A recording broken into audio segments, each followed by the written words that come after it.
to face. No map for the moments, no time to brace. The nights felt longer, the days felt thin. Smiling outside but fighting within. I question my strength, question my way.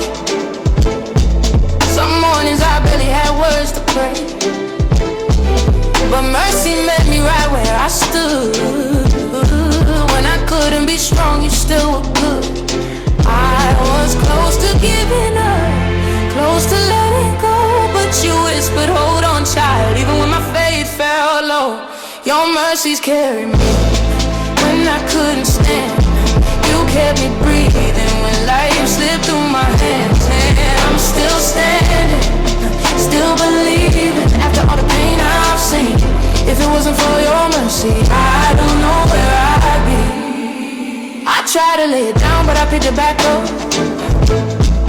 Said I trust you, Lord, but I still held the cup. Fear had a voice, doubt had a seat, but somehow grace kept finding me. Through tears and questions, lost and strained, there were blessings hidden in the pain. Doors still open and love still near. Proof you were with me every step this year. Teach me how to walk with you, not just when I'm strong. Help me trust you fully, even when I'm wrong. Your mercies carry me through valleys and fire. You kept your promise even when I felt tired. I've seen your hand, I know it's true. You brought me through what I couldn't do. Your mercy carried me, and it still does. So help me walk closer, closer with you. Not chasing the blessing, just chasing the truth. Give me strength for the road ahead. Peace in my heart, clarity in my head. I pray for protection night and day. Wisdom to hear you and courage to obey. Order my steps, guide what I say. Let your will lead me forward. Not in my way, I'm letting go of what I can't control. I'm trusting you with my heart and soul. Your mercies carry me, and they're still brand new. The same God before, still pulling me through. I walk by faith into what you've planned, covered by grace, held by your hand. If you brought me this far, you won't leave me now. I thank you for my family, for covering and love, for community that held me up when the road was rough. Bless their homes, bless their hearts, give them peace that never parts. Let your presence go before them and your goodness be their shield. It is of the Lord's mercies that we are not consumed, because his compassions fail not, they are new every morning. Great is thy faithfulness.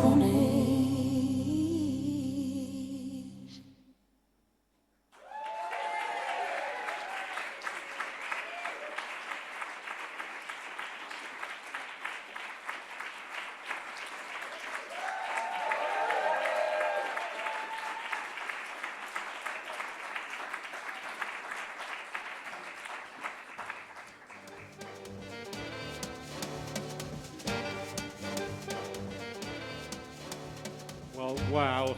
Please, another big hand for our social enterprise dancers from Eloquent Dance. Amazing. Stunning. Well, hello and welcome to the NatWest SE100 Impact Pioneer Awards 2026. My name is Tim West and I'm the founding editor of Pioneers Post. For those of you who don't know us, we're the independent news platform for social entrepreneurs and mission-driven businesses, and we've been reporting on the pioneers in the impact space for nearly 25 years. The NatWest SE100 are not far behind that. This is the 16th edition of these annual awards, which Pioneers Post created in partnership with NatWest as a way to unearth and share the stories of the growing number of organisations who understood that they were more likely to be able to bring about the positive change they wanted for their communities if they could create and grow a sustainable, profitable business model that could fund their social mission. The idea around the SE100 was very much about proving that mission and profit could exist side by side and showcasing the organisations that were doing this. Just as social enterprises must themselves prove their ability to deliver both positive impact and a positive bank balance, our role at Pioneers Post is about marrying two aspects of journalism, telling compelling human stories, but also alongside these, providing razor-sharp analysis about the business model and how it works. This continues to guide our approach to the SE100 and our reporting more broadly. The SE100 is actually one of the real high points of our year at Pioneers Post. At our most simple level, we're a storyteller. It's our role to find the stories that matter and to share them more broadly. And the stories are there in abundance among our SE100 community. As a social enterprise ourselves, we also do more than news and storytelling. We aim to be a connector of people, organisations and ideas, bridging different sectors and geographies who share similar aims and values. We're also what you might call a field builder, committed to strengthening and growing the ecosystem in which impact entrepreneurs and investors operate. After 16 years of running these awards and more than 20 years reporting on the triumphs and struggles of the social enterprise marketplace, you might be forgiven for suspecting that we would have run out of new things to say or organisations to celebrate. But I have to tell you that this evening continues to be one of the greatest pleasures and one of the most affirming aspects of our work. Having personally read through so many of your nominations, I would like to say that I'm humbled, grateful, amazed, and full of hope about what I know you will continue to achieve in the social enterprise world. On that note, let's turn to you and to the SE100 itself. Most of you will know that in addition to the 10 awards that we're announcing this evening, every year we also publish a list of the top 100 social enterprises in the UK. This year, we've also published our first ever Pioneers 100 list, which recognises the founders, CEOs and senior team members behind the organisations. We revealed the names of those on this year's lists on the Pioneers Post website over the past 2 weeks, and we've got the SE100 all up on the screen here. So at this point, I'd just like to offer huge congratulations to all on this year's top 100s. Please give each other a big round of applause. Now, throughout all the years that the SE100 has been growing this community, we've been very lucky to have had the support of NatWest and their independent social investment charity, Social and Community Capital, without whom we simply couldn't make this happen. So I'd like to say a very big thank you to the NatWest and NatWest Social and Community Capital team, in particular Vicky, Brendan, Tracy and Alice, for championing the SE100 within the bank and much more widely too. Thank you very much. Tonight, we're delighted to have the Chair of Trustees at NatWest Social and Community Capital with us to share some thoughts about the work of the charity and our SE100 partnership. So please give a very warm welcome to NatWest Social and Community Capital Chair of Trustees, Andrew Harrison. Andrew, please come up.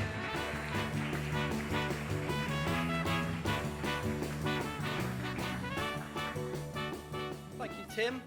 Really delighted to be here.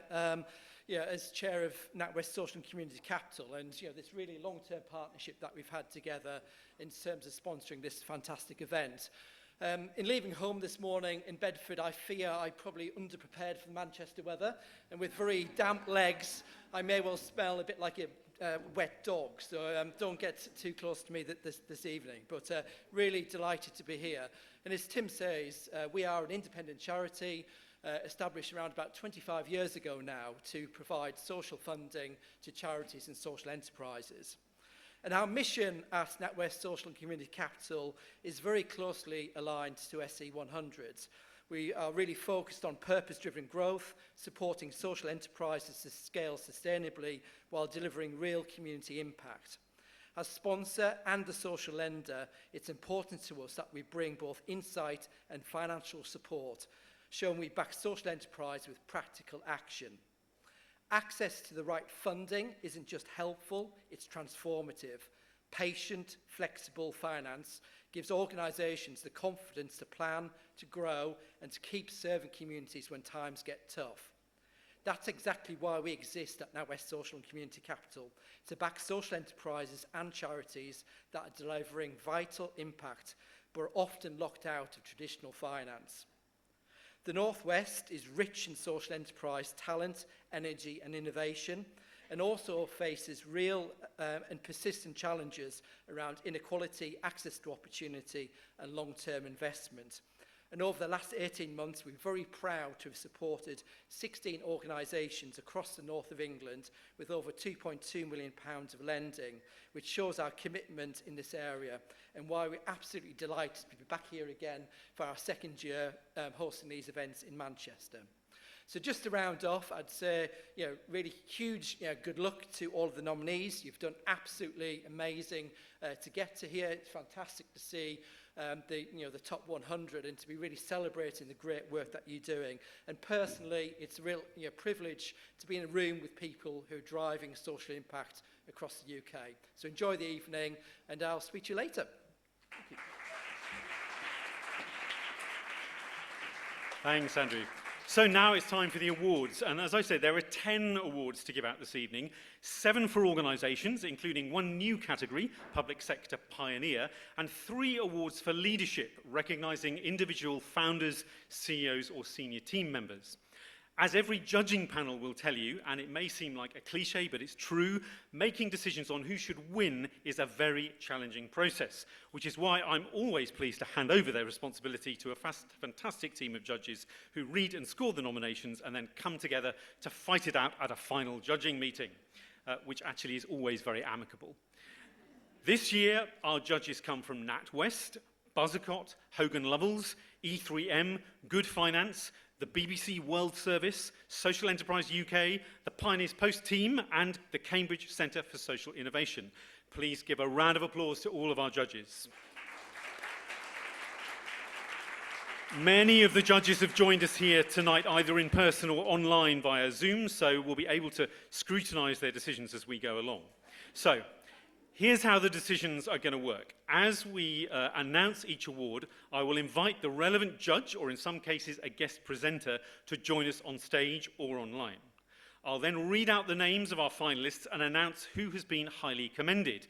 If you've been to one of our SE100 ceremonies before, you'll know that if you are highly commended, it's fantastic, and we'll give you a big round of applause, but please don't come up to the stage.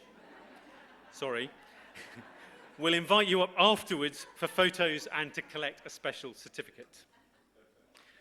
Once the highly commended awardees have been named, I will invite our guest presenter to open a golden envelope and read out the name of the winner. We like to live dangerously here, and so although we invite all the finalists to the event, we somewhat foolishly never tell the winners until they hear their name announced on the night.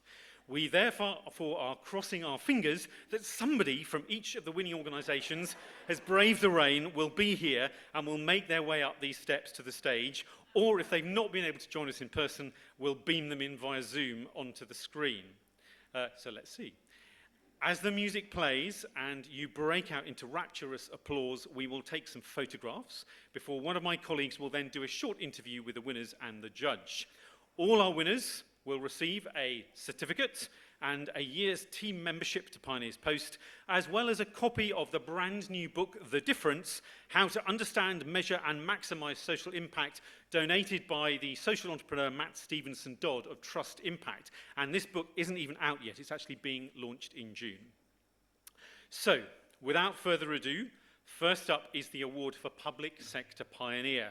It's a brand new category, as I said, for the SE100, and it's designed to recognise innovation in public sector service delivery and bold commissioning. The idea for this category came from conversations with Hugh Swainson and Eddie Finch at Buzzacott Accountants, who are long-serving supporters. And they wanted to recognise the significant work that often quite large social enterprises and charities are doing with hard-pressed local authorities to provide sustainable, high-quality public services. Alongside the Buzzacott team to judge this category was Jonathan Bland, who is actually one of the founding fathers of the UK social enterprise movement and also the founder of E3M, which is a network supporting the exchange of ideas, knowledge and practice about social enterprise innovation, as well as progressive approaches to running public services. So, would both Jonathan and I think there are two representatives from Buzzacott coming up for this one, so please would you all join me on stage now alongside my colleague David Lyons from Pioneers Post.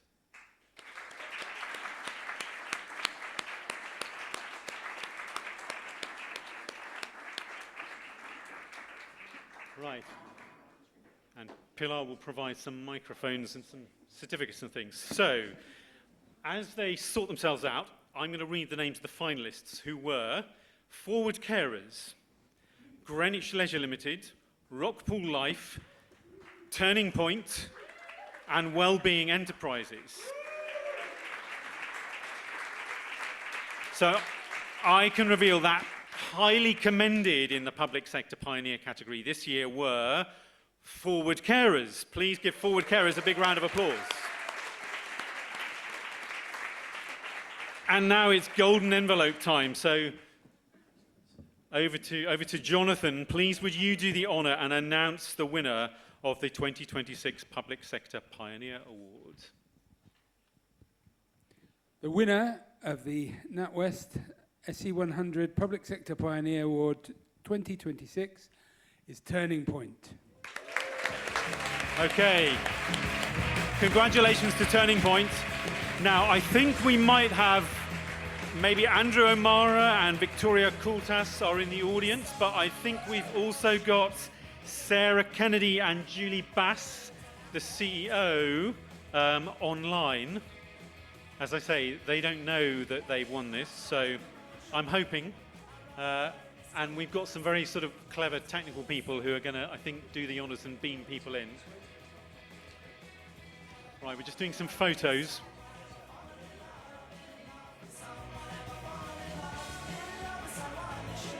While we're doing the photos, let's see if we can find Sarah and Julie online.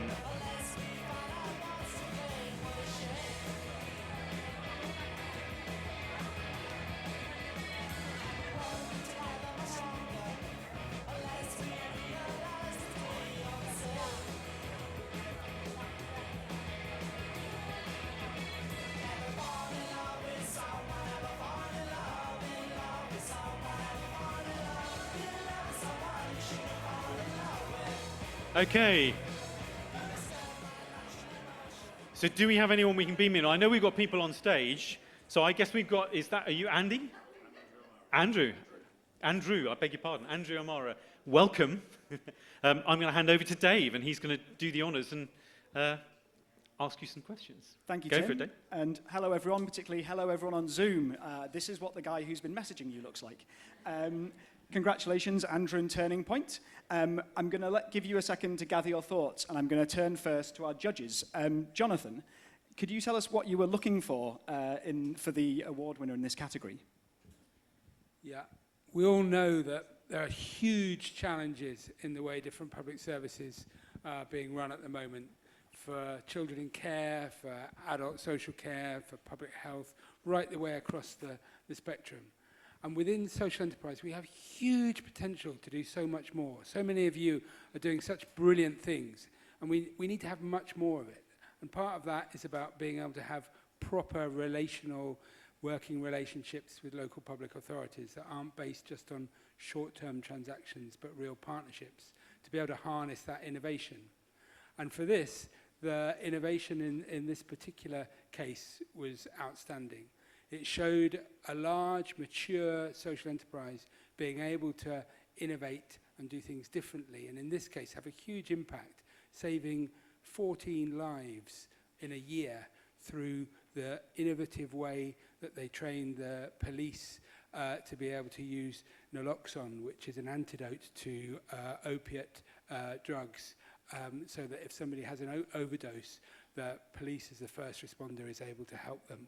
And it's not just the first aiders. They've actually been training all of the frontline police in Leicester with the support from Leicester City Council and the Leicestershire Police Force. And it's something that should happen everywhere, and hopefully it will. So brilliant. And I know that there are many other things that Turning Point are doing that are probably equally as good, but this really stood out as something fantastic. The other entries were all great, but, you know, we need to have things at scale, and we need so much more of it. Thank you. If you could pass the microphone to our team, the Buzzercott team. Feel free, either of you, to take this question, but can you tell us what you found so impressive about Turning Point's work, and in particular, kind of what you thought was so innovative about it? Yeah, following on from what Jonathan was saying, I think Turning Point is a national charity that undertake a lot of work across various sectors, but they're still able to really deliver specific expertise on in like the local level on the smaller projects. So like the naloxone project, working with the council and the police force, it's something that other police forces haven't really implemented. So I think it shows the success that these public sector organisations can tap into the charity social enterprise sector to really add value and use their expertise, work together for better outcomes. Fantastic, thank you. And hopefully our winners have now recovered their thoughts and are able to answer a couple of questions. I'm not sure who wants to field this, but our judges have in particular noted the scale at which you're operating. Could you just give us a sense of that? Kind of, what is your reach?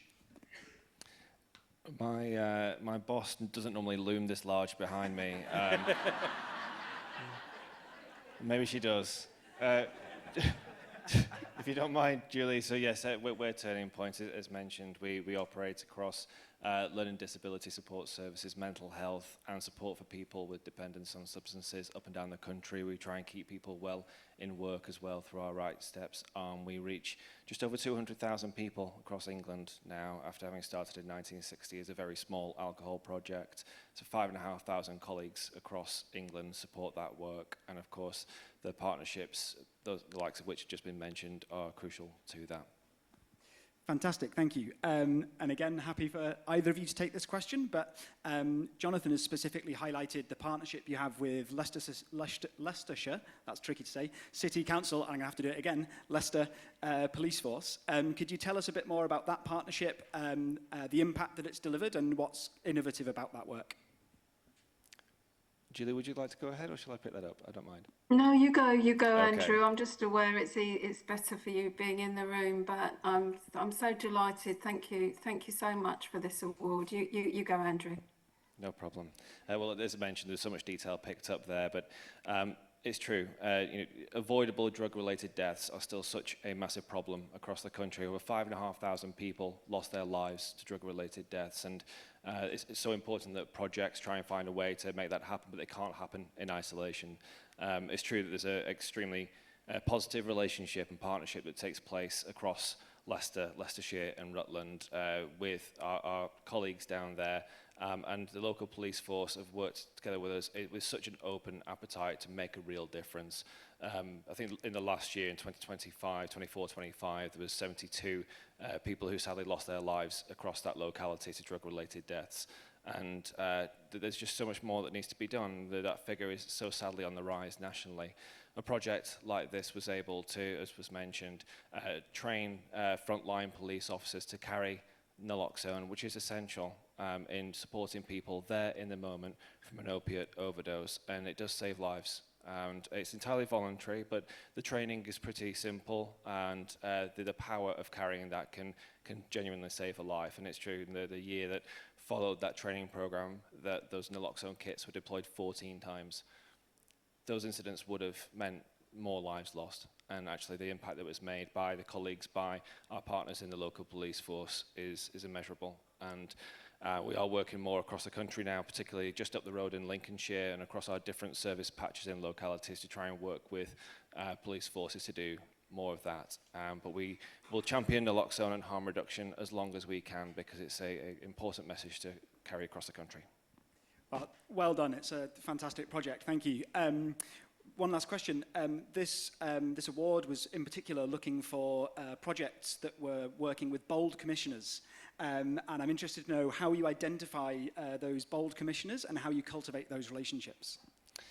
Relationships are the key word. The Director of Public Health down in Leicestershire and Rutland has been a big supporter of our work. But I've got to say, Andrea Knowles, the Senior Operating Manager that works on our behalf at Turning Point, has done a huge amount of work over many years. A number of years with that contract across Leicester, Leicestershire and Rutland. It doesn't happen overnight. It's about understanding need. It's about people talking the same language, convening people around the room. And of course, that's what social enterprise and people with impact do every day. We don't just deliver, we aggregate, we connect, we bring relationships together. And that's a crucial part of being able to get projects like this, not only from an idea, but to give flight and to give impact. Well, congratulations on your award. Sorry, Jonathan. Thank you for sharing all that with us. Talk about impact. Take out one of the judges who wasn't on the stage directions. Can we have another massive round of applause for Turning Point? Thank you.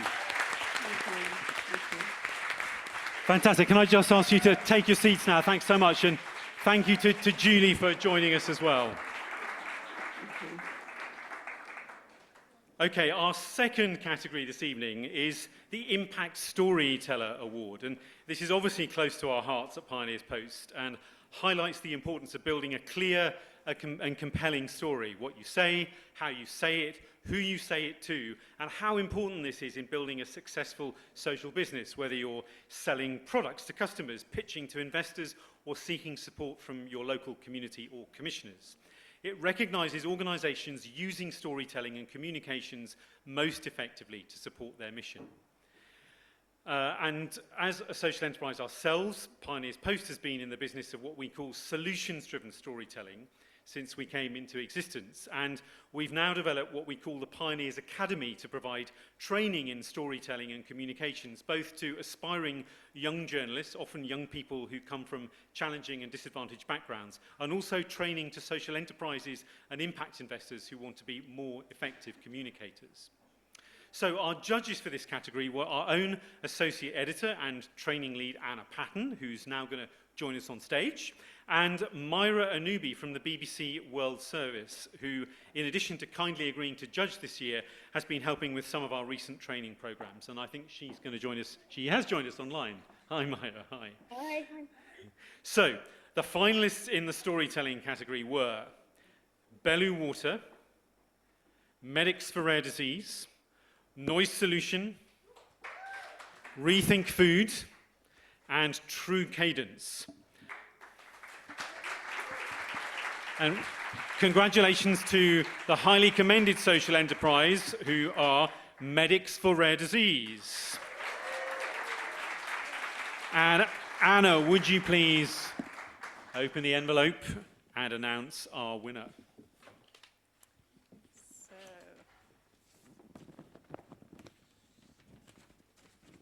Winner of the NatWest SE100 Impact Storyteller Award is Bellew Water. Now, do we have maybe Jessica and Sunakshi here? I'm not sure. Or someone online? We think we have people here in the room, but maybe we don't have people here in the room. Okay, in that case, if we're going to try and find some people from Bellew online, but I'm just going to ask Dave to talk to Anna and, to talk to both our judges, Anna and Myra, about why they made this decision. So you go for it, Dave. Thank you, Tim. Anna, I'm going to turn to you first, just to ask, what was it we were looking for in this category? Yes, so this is a new award, as Tim said, and also the first time I have been involved in judging, and very, challenging. Made me realize just how much work goes into judging, but also how much work you all put into your applications. So really appreciate that. In this category, we were looking for social enterprises that present themselves and their business model clearly and consistently, that are creative and strategic in their branding and communications, And in particularly, we were looking at how effectively they've used storytelling to deliver on their mission in the past year. Thank you, Anna. Myra, I'll come to you now. And welcome, Myra. Lovely to see you. Thank you. Can you just summarize why you were so impressed with Bellu's work? Yeah, well, I mean, first of all, I'm sure this is something everyone will hear on stage today. I'll start by saying that it was very difficult. We were incredibly impressed by all the finalists, but Bellu stood out for clarity and consistency of their communication. There was a cohesiveness in the branding across all their platforms, the website, the social media sites, and transparency, even with explaining their revenue model. I think, what we saw really was impact and numbers helping to back the storytelling. And I come across people who, are in boardrooms asking for funding or pitching all the time. And it's easy to get involved with all the jargon of communication and forget that there are ordinary people discovering your work every day. But there was simplicity in the communication. And I suppose as we are talking about water, it was refreshing to see how their communication flowed. Brilliant. Thank you, Myra. And so Myra is an expert in solutions journalism, which is journalism that Tim mentioned previously that focuses on solutions to problems as opposed to only focusing on the negative consequences of environmental and social problems. So Myra, through that lens, what was it that so impressed you about Bellu's work? Well, so solutions journalism looks at a response to a problem, and that's one of the reasons why all the finalists in this category were really exceptional. And in fact, I applaud them for putting people before profit. But if I was looking at this for People Fixing the World, for my program, we would want to know, yes, about the response to the problem, but about the limitations, the insights into how it all works, but also the evidence that this is actually making a difference. And even without kind of combing through Bellu's application, you could see all that just from their website and all their social platforms. And so, I think the main thing was really transparency. Some might argue they were too transparent, but for an organization that is trying to stand out as an example of how business can be done differently, I think this kind of storytelling really is special. And Myra, you said you were particularly impressed by Bellu's visual communications. Can you tell us a bit more about what stood out there for you? Yeah. Well, I think for me, especially, it's the fact that they put their community first, the community here in the UK and the wider community that extends across the world through their partnership with WaterAid and the beneficiaries of what they're doing. So it was really letting or allowing these people to lead with the storytelling. There is a striking image on their website of a woman holding 2 glasses of drinking water, one clearly milky and dirty and the other one transparent, like Bellu, and ready to drink. And I think that's a powerful way of telling a story. The visuals, the infographics, it was really all strong stuff on their platforms. And so in many ways, it felt like a brand that was telling a story, but one that could also compete both commercially and socially as well. Fantastic. Thank you, Myra. Anna, I'll turn back to you. You noted that the connection between Bellu's storytelling and business development was clear. Can you explain how that was evident and why that's important? Yeah, so Bellu obviously sell water, they sell a product, a service, and they donate the profits to WaterAid, but they very clearly say that their core purpose is to change how the world sees water. So quite a big ambition, obviously, and I think their communications reflects that in the sense that they're really investing a lot in their communications across multiple channels. And one thing that they described in their application was a campaign they did last year, or still are doing, to engage others in the wider hospitality industry, so people who are working with sort of purpose and impact in mind. They gathered these peers together, they discussed all these sort of issues, and then gathered those insights, and from that created a guide, which is then used by Bellu Water to bring in new partners, to engage, deepen the engagement with their existing partners. So it's just an interesting example of really using storytelling and communications both to build their own brand position, but also to show the world that this is not kind of a niche sort of social enterprise thing, but something that industry-wide can get behind. Fantastic, thank you, and thank you again, Myra. I'll just pause again to make sure we don't have a representative Yeah, from we were Bellu. expecting, so Jessica and Sunakshi from Bellu were due to be here, but they've obviously not been able to make it. So sadly, we'll have to put it in the post. But it's been lovely to hear their story and to hear the reasons why you judged them to be the winner. I'm going to ask you to sit down and we shall go to the next category. Thank you. Okay, so next up is our award for Diversity Pioneer, and this recognises social enterprises leading by example and inspiring others to embed equality, diversity and inclusion into their work. And our judge this year was Debbie Clark, former CEO of Impact Hub London, and now a lecturer, consultant and a board member of Social Enterprise UK. And Debbie's joining me in a very sparkly way on stage. Hi Debbie, nice to see you. Along with my colleague Anna, again from Pioneers Post, who's going to be our interviewer this time. So, the finalists in the diversity category were, and I'll tell you what I'm going to do. Laura, who is our stage director, has said, please stand in front of the green line. So I'm going to do that now. I'm going to get you to stand in front of the green line. Thank you very much. So we can take good photos and get the camera in the right focus. Finalists in this category were Be Inclusive Hospitality, Beyond a Song, Forward Carers, Hatch Enterprise, My Grateful, 6 Degrees, and Uncommon Minds. And highly commended for the Diversity Award were, once again, Forward Carers. And Debbie, please would you open the envelope and reveal the name of the winner?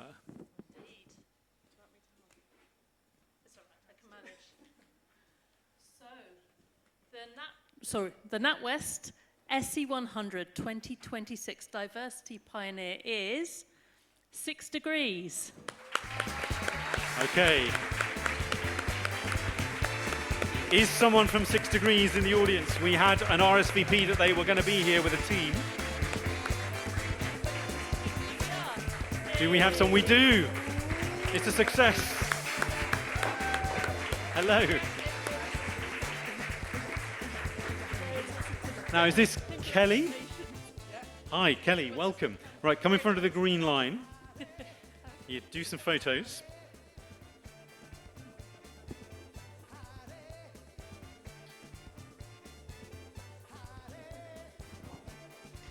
Congratulations.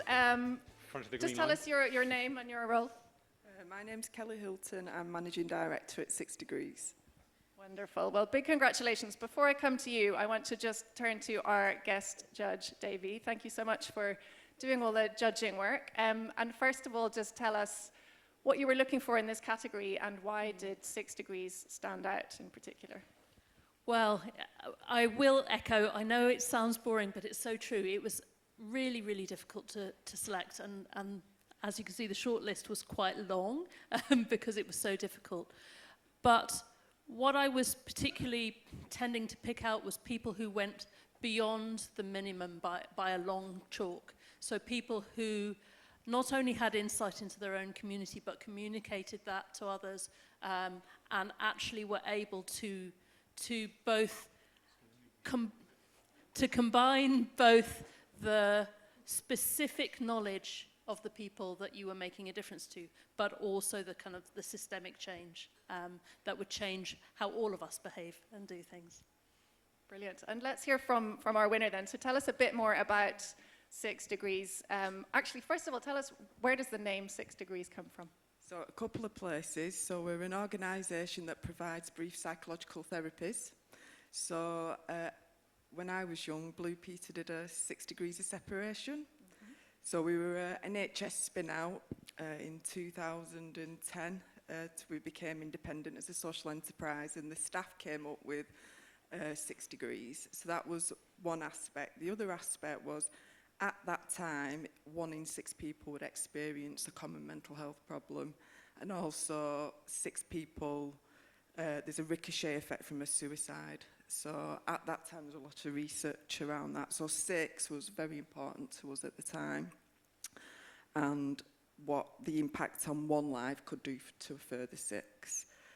So that's where 6 degrees. Unfortunately, it's 1 in 4 at the moment, but we're not going to keep changing because I'm sure that will keep changing. And in your application, and something that the judges picked up, was this intersectional lens that you bring to this issue of mental health. Can you explain briefly, what does that look like in practice? So an intersectional lens is basically not looking at one aspect of somebody's identity. So we provide quite a lot of input in NHS services, and there is quite a push really to put people into boxes, and as humans we don't operate that way. We're much more complex and nuanced. My own heritage is, very vast. I couldn't tell you what box I would fit in, and so I think while it's not born out of any malice, there's an idea to simplify things, but as humans we're complex, and so we want to look at the intersections of identity, but also the intersections of how social psychology, the politics of things impact on people and impact on their mental health. Yeah, and I understand last year you delivered therapy in 39 languages, which is really impressive, and I guess also indicative of an area that you work in where there is such we predominantly work in Greater Manchester, and when I first started to work in Salford, it was a 99% white British area.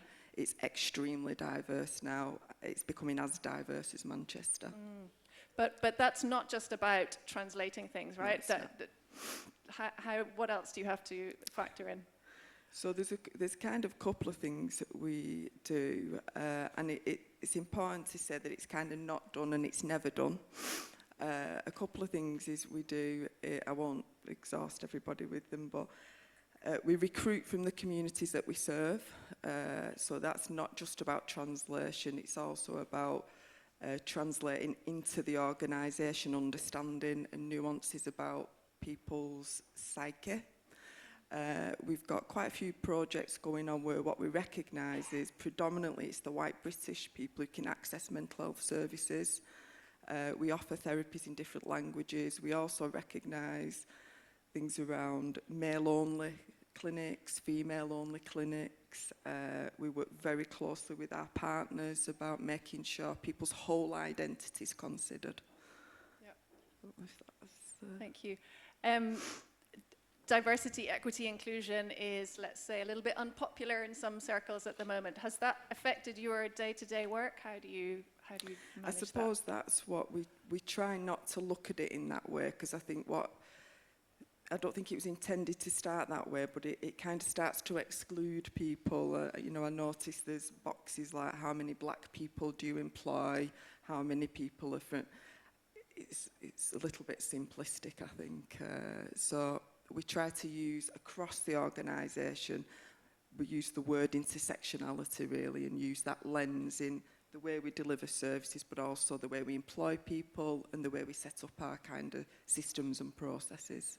Yeah, thank you. And just finally, for someone who's listening to you and thinking, wow, I'd love to be diversity champion next year, or really impressed by the work that you've done, do you have any tips for what? Big question. I think we work in social enterprise. I think the beauty being a social enterprise is that you can listen to your communities and you're able to respond at pace. So any ways of showing that innovation, I think, get it in your application.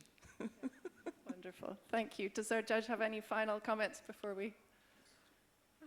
Yeah, I just want to say, I don't really have anything to add to what you said because you put it so beautifully just now, but I think just to underline that way of going beyond just having an interpreter in the room or a translator in the room, but actually having people bring their own insights in your team and speak in the languages themselves, and have therapists from those backgrounds. And those kinds of things are about actually listening differently, and that's what I really felt from what you were doing, that it was inclusive in the most inclusive way, because people were doing for one another rather than it being kind of an external lens brought to a community. It was the community supporting the community. It's beautiful stuff. Brilliant. High praise from our judge. Thank you so much. And huge congratulations again. Thank you. Many congratulations. Right, I'm going to ask you to take a seat. And now I'm going to do something slightly unconventional and slightly unfair, because I've just been told from the wings that the latest news is that Bellew were stuck on a train and have now arrived. So, and they don't, well, maybe someone's told them now that they won, but one or two people from Bellew, congratulations, but you just won an award. And if we've got, is it Jessica? I'm not sure who's come, but I'd like the people from Bellew who've just arrived just to come up to the stage to have proper congratulations.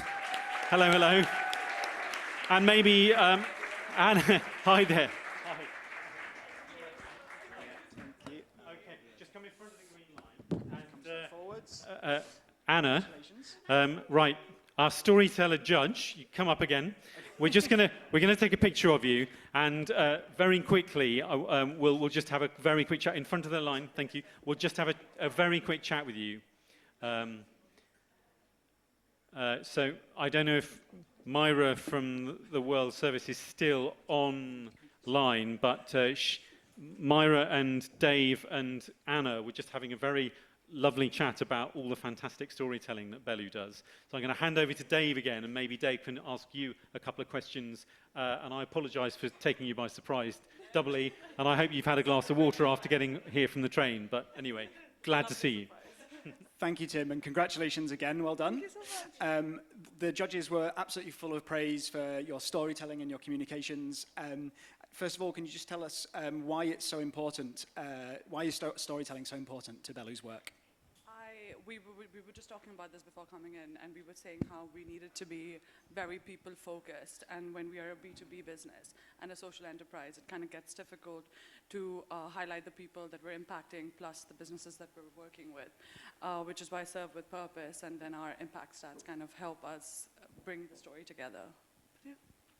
Fantastic. And so over the last year, as you say, you've run the Serve with Purpose platform. Mm-hmm. Can you just explain to our audience a little bit more about what that is? Because that was one of the specific reasons that you won this award. Oh, we love that. We love to hear that. So Serve with Purpose is a campaign that we started almost over a year ago.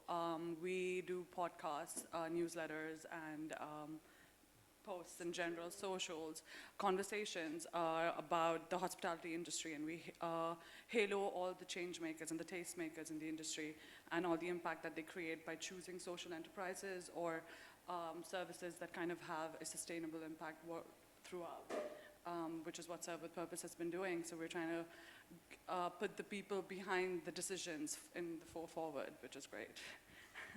Brilliant. Anna in particular was... oh, sorry. I wasn't going to ask you a question, but I can if you want.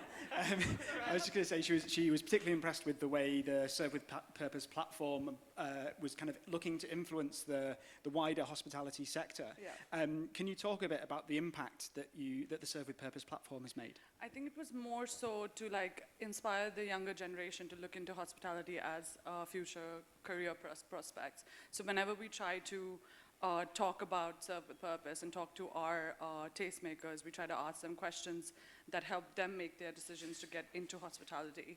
And we have a 3-2-1 format, so the 3 things that changed their life, or the 3 people that made an impact for them to kind of get into hospitality. Sorry, I think I forgot your question. You were answering it perfectly. I was asking about the impact that the Serve with Purpose platform has made in terms of influencing the hospitality sector. I think, so when we started, it was difficult to get people on board. Why would someone come and speak to a social enterprise that does water and take away 2 hours of their time? And now that they see that the reach it's got through socials and YouTube and just digital in general, and people seem to engage with the advice given by these tastemakers. So it's made a little bit of an impact, I would like to say. So everyone's keen now, which is great. But yeah. Brilliant. And another element that our judges were really impressed with was the transparency of your storytelling.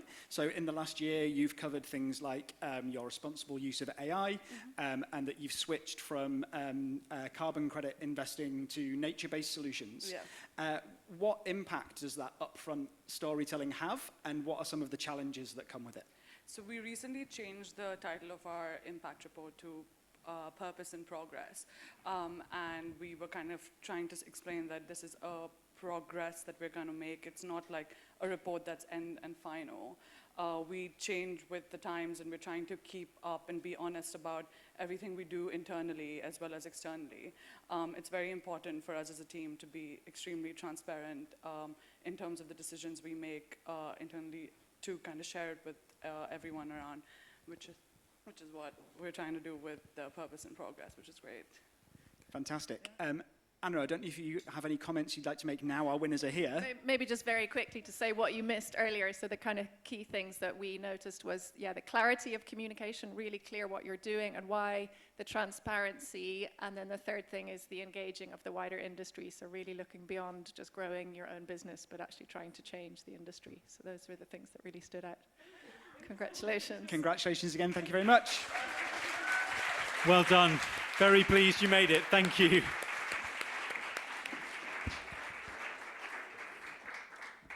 We didn't stage that. Okay, next up, the Climate Pioneer Award.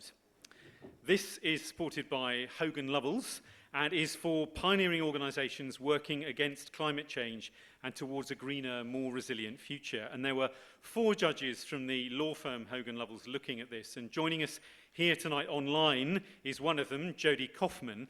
Jodie, welcome to you. We also have my colleague Laura, who's going to join us on stage, who's going to speak to you in a moment. The finalists for this award were Bellew Water, Finance Earth, Groundwork North Wales, Just One Tree, Radio City Association, Skill Mill, South Manchester Credit Union, and Wellbeing Enterprises. And highly commended this year for climate were Bellew Water and Radio City Association. And now, Jodie, if we can beam you in, I'm hoping you can announce the winner online, if we can find you. I know you're there, because I spoke to you earlier. Okay. Is she not there yet? Okay, it's actually 4 minutes before time, so I'm going to... You can open the envelope, Tim. Sorry. Do you want to open the envelope? Hey, I tell you what, you open the envelope. Okay. Go for it. Unless Jodie comes on time. Jodie, you have 5 seconds. So this year's Climate Pioneer is...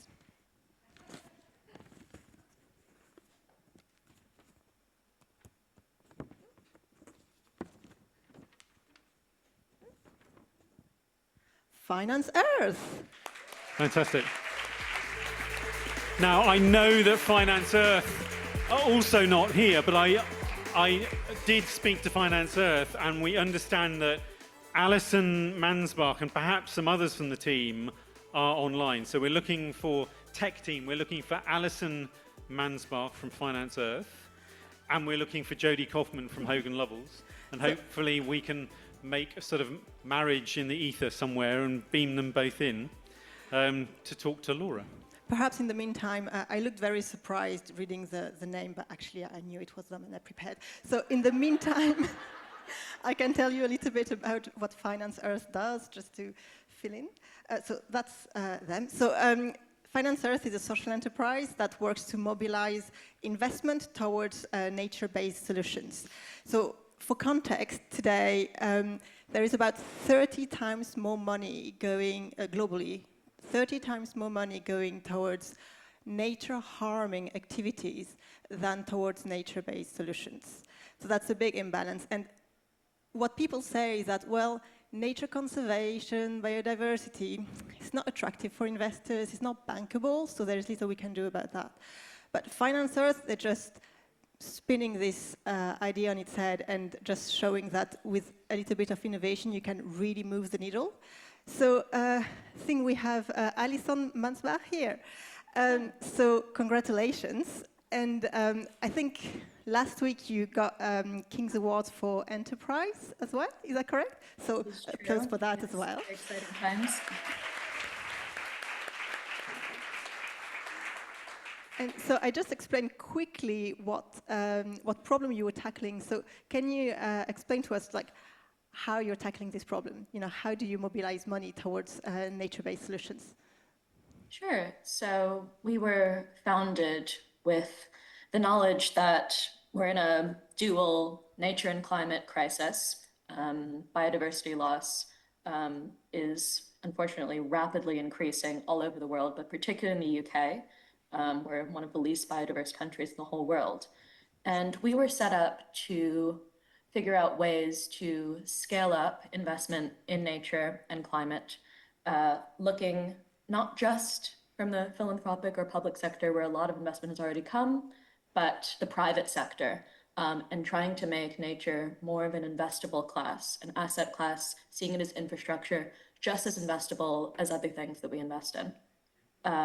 And we and the whole team, we're just a little 40-person team right now, have the knowledge across nature and climate and finance and ecology, and we figure out ways to get the right investment models for the right kinds of investment in nature and climate in the right places in the UK and internationally. So we work on structuring funds, accelerator programs, working with project developers to help them make the projects that they have that restore nature more investable and more appealing to large corporates. And then we also work on improving the sustainability of supply chains with large corporates too. So it's a really big honor to work with organizations across sectors, in governments, environmental NGOs, and private investors too, to help them come together and find the right solutions to the nature and climate crisis. And it's such an honor to win this, so unexpected, especially because there's so many wonderful and important organizations that were also nominated in this category with us. So thank you so much. Great.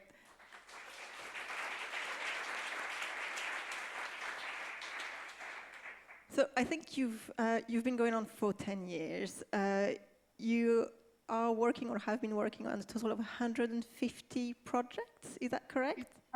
Yes, and that's right. Managing structures worth an aggregated £1 billion, according to what I read. So I think it's just to give you a sense of scale. They're not doing something in a little corner like that. They're actually mobilizing a lot of money towards those nature-based solutions. I'd like you to give us an example of a project you're working on at the moment. There was a nice picture of the team. I think it's with a mangrove restoration project that we saw this one. Yeah? Can you tell us a little bit about this project? Sure. That's one of our projects with WWF and their organization, which is based in the Southwest Indian Ocean region in Southwest, it's in the Southwest Indian Ocean region, it's the southeast of Africa and African countries that border that seascape.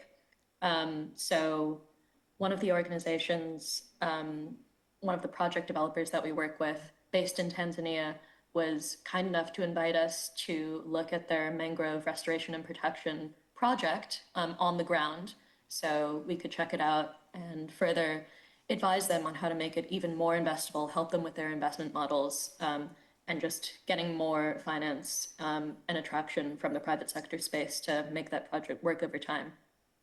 So my colleagues, Jamie Mansfield and Jan Grondermonge, went, and it's just quite a lovely trip. Mangroves are so important as a nature-based solution and a solution to the climate crisis and biodiversity crisis. They're such excellent carbon sinks. They're excellent habitats for lots of sea creatures, bees as well. There are lots of mangrove beehives and honey production that come out of them too.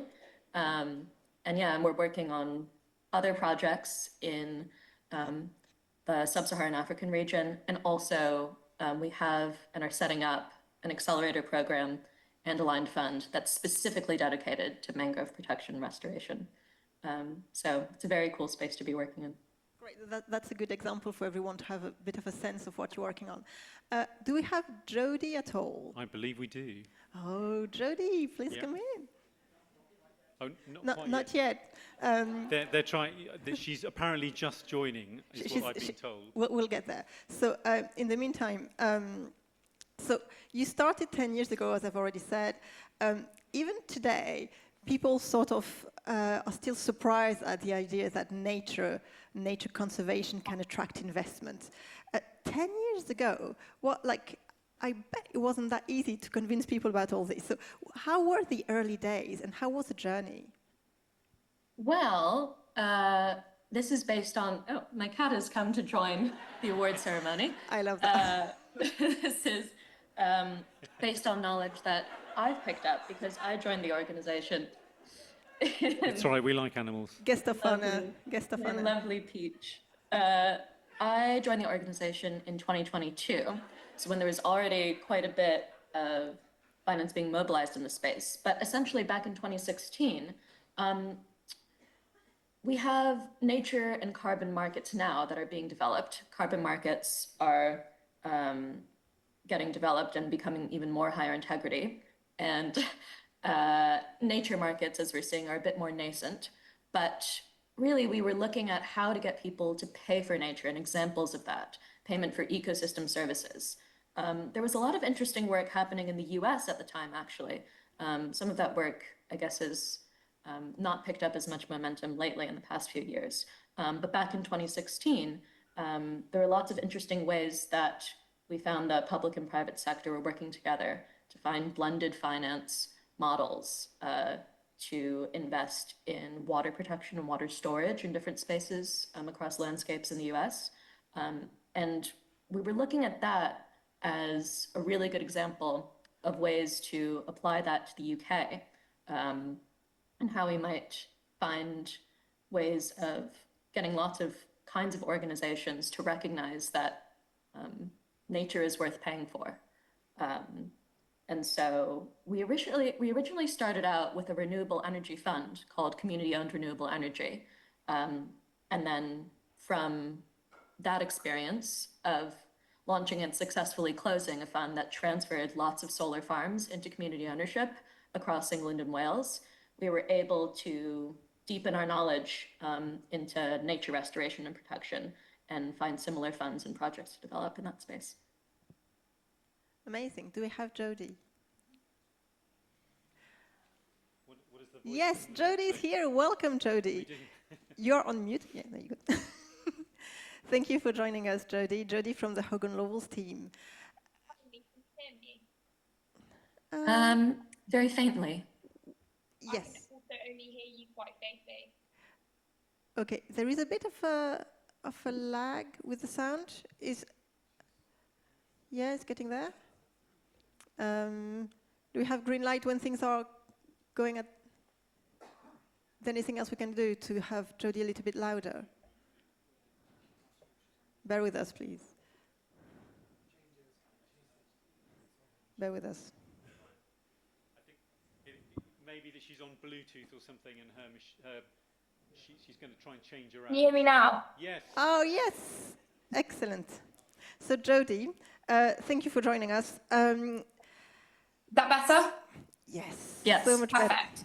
So you're from the Hogan Lovells team.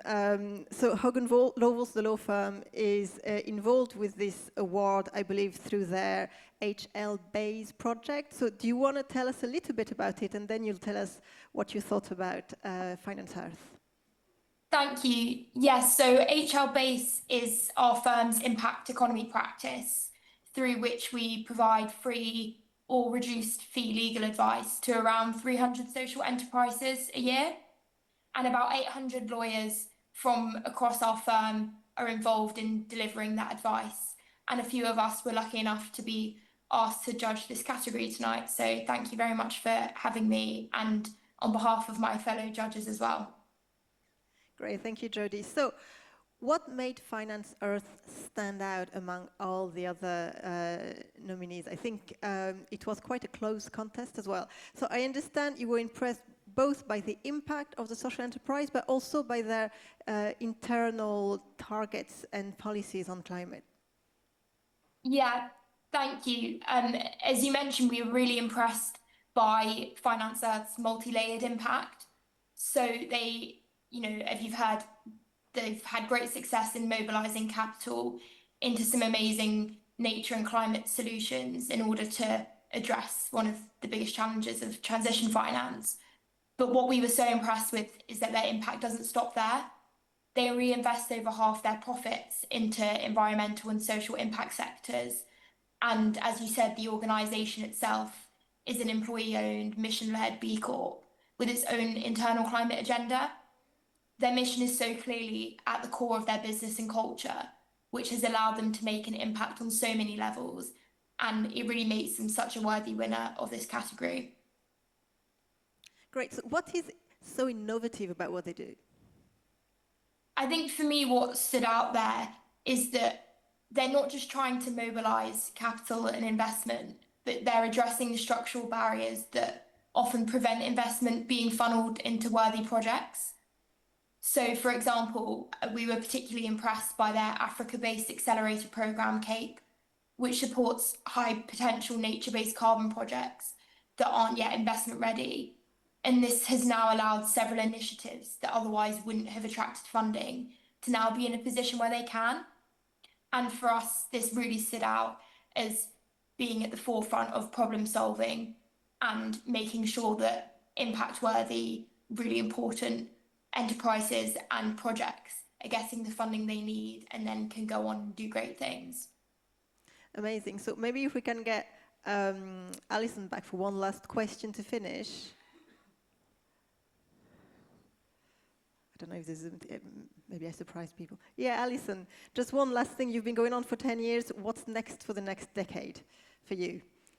Oh, we do have big plans ahead.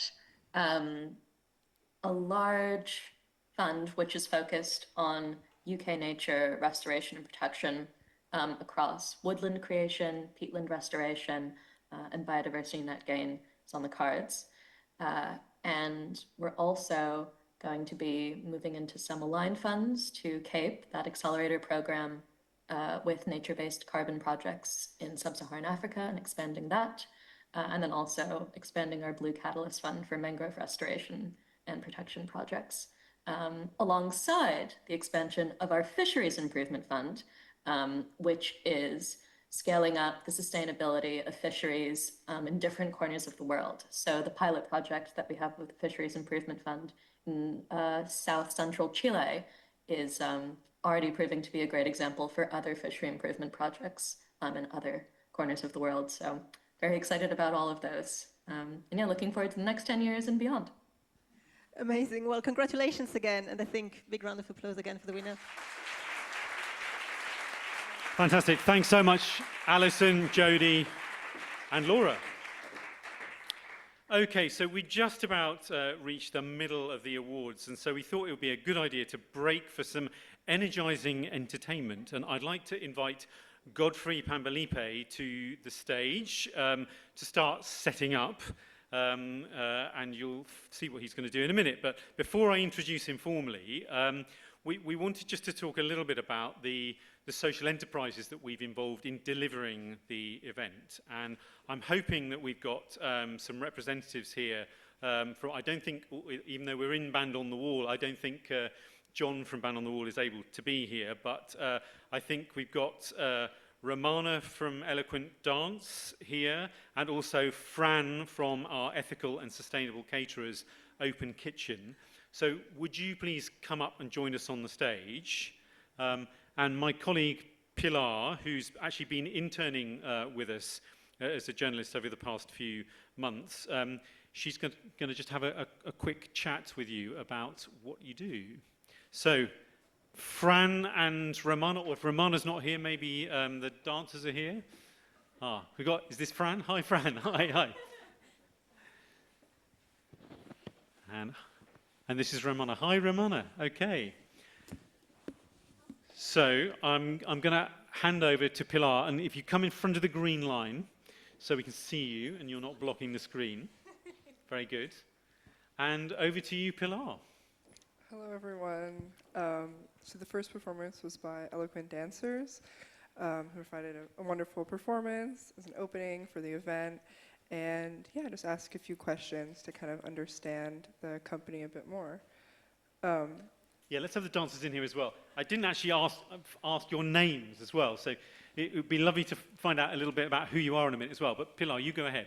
Yeah, if you guys can introduce yourself. I'm going to do my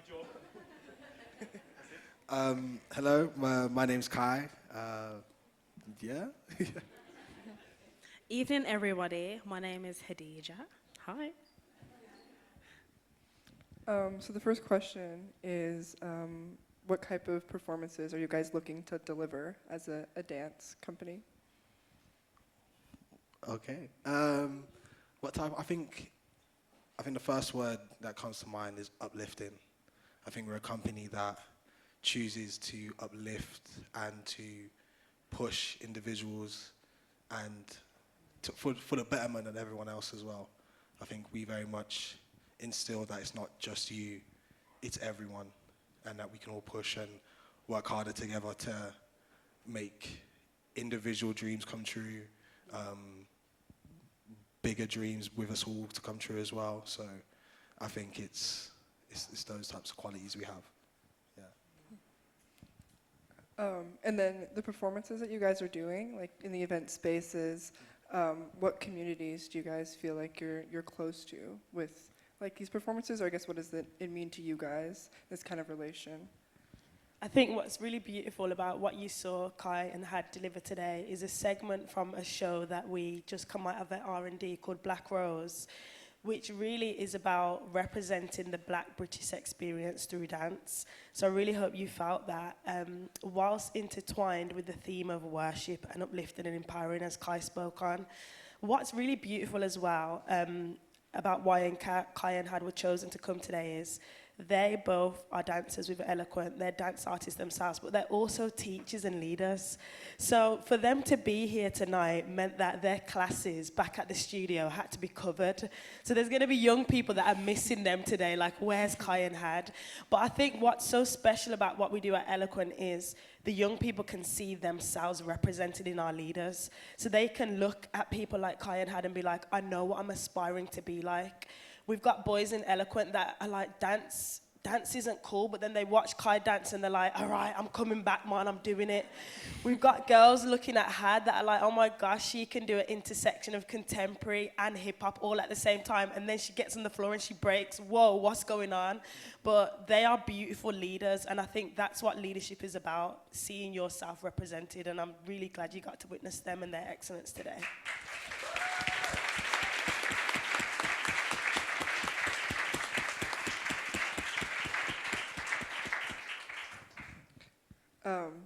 And I think the final question would be this performance that you guys are doing and stuff. I guess what would be like the biggest message, I guess, beyond just today's performance, but like with what you guys have done, I guess that you haven't already spoken on or touched on? I'd say that the biggest message is that believe in yourself, and also you are authentic within your own self when you are you just by yourself, not trying to be anybody, being around in the space. I think that was the main message here, and also relating it back to worship as well, especially in this day and age. Young people, it can be a difference to bring your worship, and it's not just the stereotypical. It can be within rap, it can be within grime, it can be within contemporary, any different style of dance, because worship is within you and your own, how you carry yourself, your heart, how you dance, and how you just are to everybody here. I think that's the main message that we portrayed here today. Yeah, wonderful.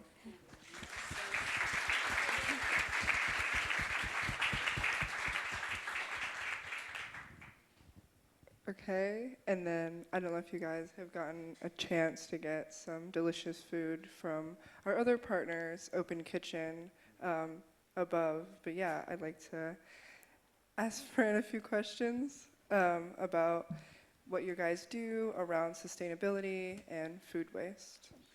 Yeah, absolutely. Hi, my name is Fran. I work at Open Kitchen, and we're ethical, sustainable catering company, but also CIC based in Manchester. We essentially intercept food that would otherwise go to waste for a whole variety of reasons, way up the food chain. And yeah, it was born from an idea of, well, the food is there, there is enough, so let's make use of it. And it's been going since 2014. It used to be the Real Junk Food Project, now it's Open Kitchen. And yeah, we have our catering side that brings in money, but as a not-for-profit and CIC, we give back to the community, and it's really amazing to be able to do that. We have got our Menu for Change program and also our food education program, and we've set ourselves a high goal for 2026 to deliver 156 cooking classes around Greater Manchester to over 2,300 primary school-aged kids.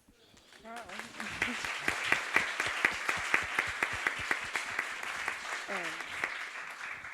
And I believe you guys are working with independent producers of a lot of this types of food. Yes, Could you touch absolutely. on, I guess, yes, absolutely. the importance of that? Whatever we don't intercept, we're very strict on what suppliers we use, where we get our food from. We want to put back into the local economy, so we operate under guidelines of being ethical, fair trade, local, independent, wherever possible. Big company, won't name names, but like beginning with A, not allowed to order anything online from there. But yeah, we shop locally. We go to local farms like Kindling Trust based in Stockport. If we ever do need to buy anything, we'll go to the Unicorn grocery store and just really try and give back to the community where we can. Yeah, that's amazing. And then any like upcoming events that you guys are doing to like look out for, or just mainly stuff going around in Manchester for the time? Yes, we're busier than we've ever been. Really busy with cooking classes. So we've got one of our directors, James, he's sort of our full-time food educator now, doing all the cooking classes. We're gearing up to summer, so loads of our corporate clients having summer parties. So that's our main focus right now. And then any spare time we have will be going towards helping the community, but no huge festivals as of now, just doing what we do in Manchester. Yeah, that's great. And then, round of applause for our partnership. Thank you.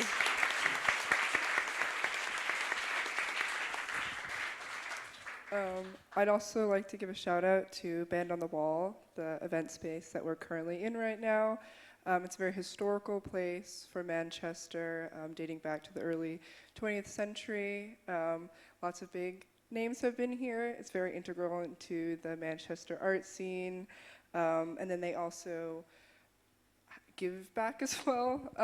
They work with a lot of charities and youth workshops, just contributing to the community's music scene here. So yeah, thanks for having us as well. That's great. Thank you. Good job, Pilar. Well done. And thanks very much, everyone. I'm going to ask Dave, my colleague, to come round here and just tell us a little bit more about Band on the Wall and the music choices, and also about the ticketing as well. So Dave, take it away. Thanks, Tim. They've let me out from behind the curtain again. Yes, so Band on the Wall is an amazing music venue, as Pilar said, really historic. And the songs that you've been hearing as the winners have come on stage are all by artists who have previously played at Band on the Wall, except for one, which is an artist who is going to play at Band on the Wall next month. So a special prize to anyone who can find me later and tell me who that is, or message on Zoom to tell me who that is. I did try to squeeze in a song by The Fall, who have a really amazing association with this venue, and Tony Allen, but their songs are not award ceremony friendly, so that didn't happen. I'm also going to tell you about our ticketing platform for this event, which is Humanitics, which is a social enterprise founded in Australia as a kind of competitor to ticketing platforms like Eventbrite. Last year, I reported on them opening their first European offices in Edinburgh, where I'm based. So if you are running an event, be aware that Humanitics and other social enterprise ticketing platforms are out there, and do consider using them. Thank you, Tim. Very good. Thank you. Great. So now I'd like to introduce Godfrey Pambalipe, who's a UK-based African artist, performer, and workshop facilitator who's been active in the arts sector since around 2004. His work centers on African cultural expression through dance, drumming, and storytelling, with a strong emphasis on community engagement and education. A key aspect of Godfrey's career is arts facilitation for diverse groups, from schools and youth centres to companies, refugees and prisons. His sessions use music and movement as tools to build confidence and self-esteem and to encourage teamwork and collaboration. Godfrey, I think you're in the wings. Please take it away. Welcome.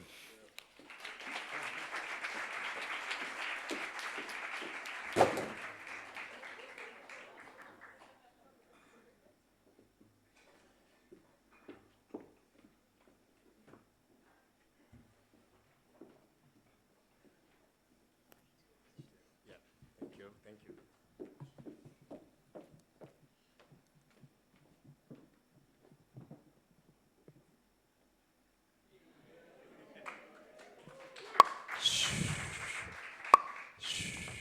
How sholoza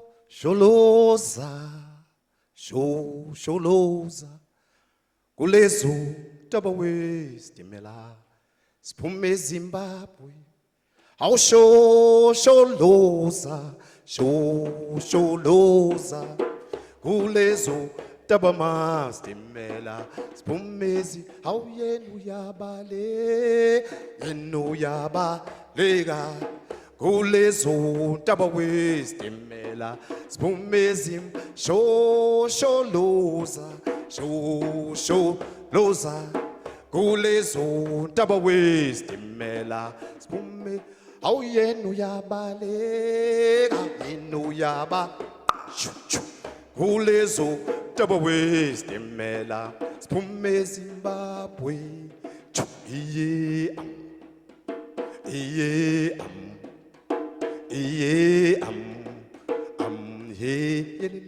yelele eshe eshe. Thank you. All right. My name is Godfrey Pambalipe, all the way from Zimbabwe. I'm Ndebele. My heritage is Zulu. So where I come from, I have to involve you. Because if I don't, they won't let me back in Africa. So, all right, can I see your hands? All right, thank you. Can I ask everybody, because you've been sitting down for a while, can I ask everybody to stand, please, if you can? Aha, thank you. I heard someone go, oh, there we go. Right, there is a universal language without words, which is through the body percussion. There's a time in South Africa, in the mines of Africa, where people travel from all over Africa. Same skin color as me, black people, to work in the mines. But they spoke different languages. For example, I speak Zulu. I can speak 10 languages. Zulu, Shona, Ndebele, Nyanja. I'm not showing off, I'm just saying.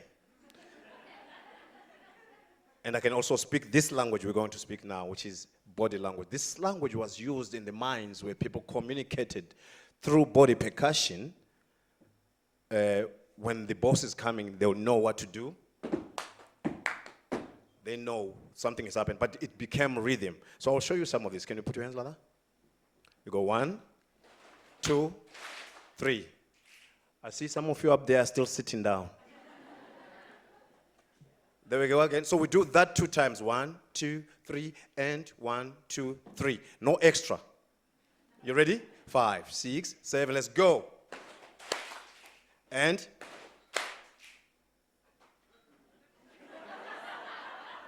there's always one. All right, from there, you step with your right leg. So your right leg will be the other one on this side. My right leg is this one, so don't copy me. So you go 1, 2, 3, 1, 2, 3, and step pa, pa, pa, pa, pa. Can you try and say pa, pa, pa, pa, pa? If you can say it, you can do it. So it's step pa, pa, pa, pa, pa, and step pa, pa, pa, pa, pa. Try not to pa, pa, pa on somebody. Are you ready? From the beginning, 1, 2, 3, 1, 2, 3, step pa, pa, pa, pa, pa, step pa, pa, pa, pa, pa, yeah? 5, 6, 7, go. And.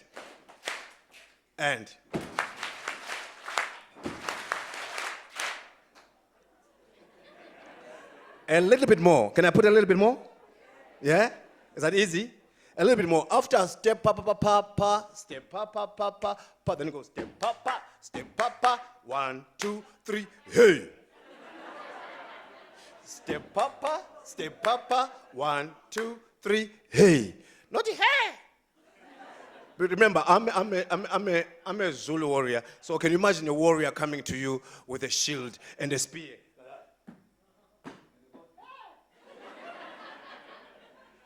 So can I remind you from the beginning? 1, 2, 3. 1, 2, 3. Step pa pa pa pa pa. Step pa pa pa pa pa. Step pa pa. Step pa pa. 1, 2, 3. Hey, easy. Are you ready? Right. Let me see warrior faces. 5, 6, 7, go. And.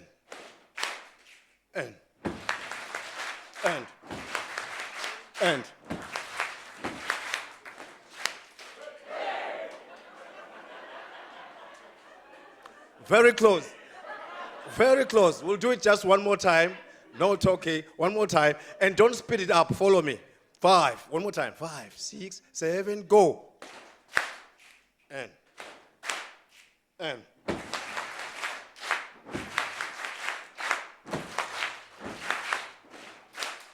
Hey! Well done. Give yourself a hand. Well done.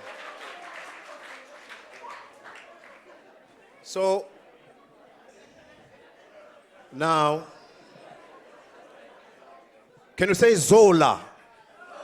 Zola. Zola is a word for a place where people gather around the fire and they celebrate. When I go to schools, young kids love this because they learn about the differences of culture and differences of lifestyle in Africa, where the cities, you don't find people playing drums in the city. People live the same way as we do here. So I teach kids that so they know what Africa is about. And I believe that every child and anyone here can dance. But people in the West and here are just scared of the word dance. Because it thinks, oh, is it technical? But dance is how you feel. I'll show you. Let's try this song first. Because in Africa, when we do this, we sing, dance, and drum. What do we do? When we're celebrating, we? When we're crying? At war? Working hard? Having a meeting? So we're going to sing, dance, and drum. So the song is simple. Zola. Can you say Zola? Zola. Zola. Zola, Zola. Zola, Zola. That's it, join. Zola, Zola. Zola, Zola. Zola, Zola. Zola, Zola. Zola, Zola. A bit louder. Zola, Zola. Zola, Zola. Zola, Zola. Zola, Zola. Zola, Zola. Zola, Zola. Zola. Okay, hold on. We'll do it one more time. But the thing is, when you sing this song with your face like this, Zola, Zola. Even the song is like, no, no, no, no, no. So try and give it that, because everything we do is, the difference where I come from, everything do is from here. It doesn't matter the outcome. So, we don't do it to be judged, we do it to feel good. 5, 6, 7, go. Zola, zola, esh. Zola, zola, esh. Zola, zola. Zola, zola. Zola, zola. Zola. Nice, we've got this song.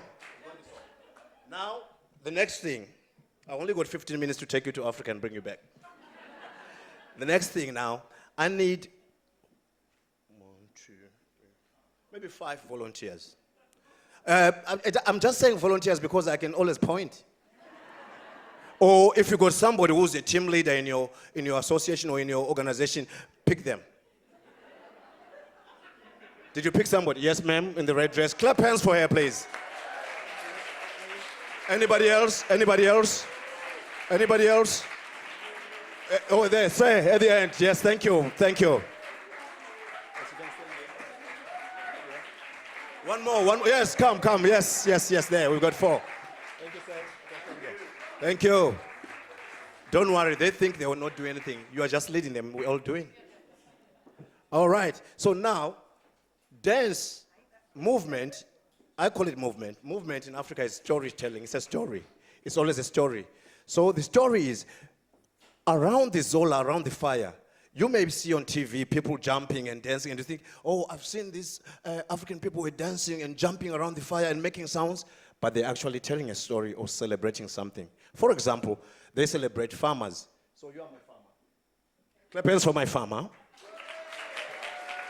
And sometimes they celebrate wildlife, animals. So you are my animal.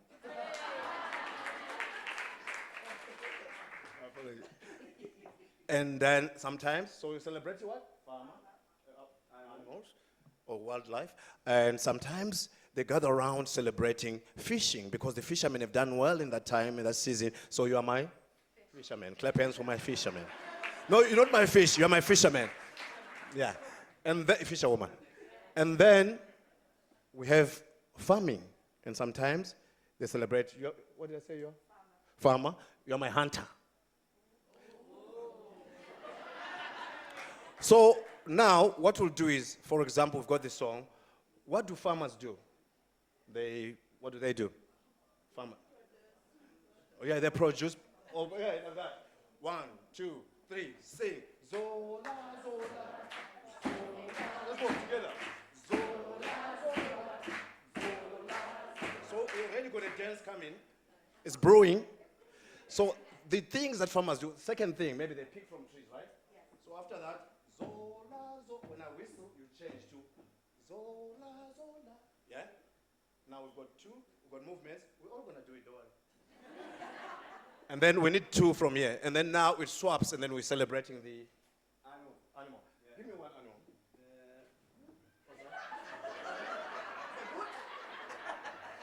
It's a god. So now we're going to go. 1, 2, 3, go. Zola, zola, ta, zola. Okay, we got 1. Can I have another animal?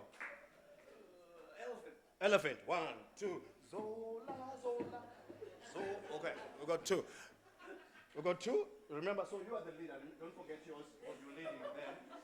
Now we need a fishing. Oh, I've got 1 for you. Can I give you 1? I like this one. Zola, zola.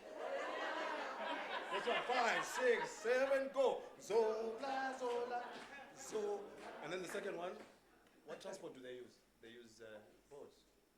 So they row. Zola, zola. Oh, we've got 2 dances. Hunters, what do hunters do? What are they throwing? A spear. 1, 2. Zola, zola. Right. Now, what's the other one? I got 1. Yeah. They look for animals. So we've got 2. So now it's time to dance. I'll ask if you can you all stand? You've been sitting the whole day, so it's time to dance. If you are a video cameraman, you can come this side so you can have a nice. So we'll start with your first one. You don't change until I whistle. Because I can whistle like this. So when I whistle, you change to your second one. Whistle,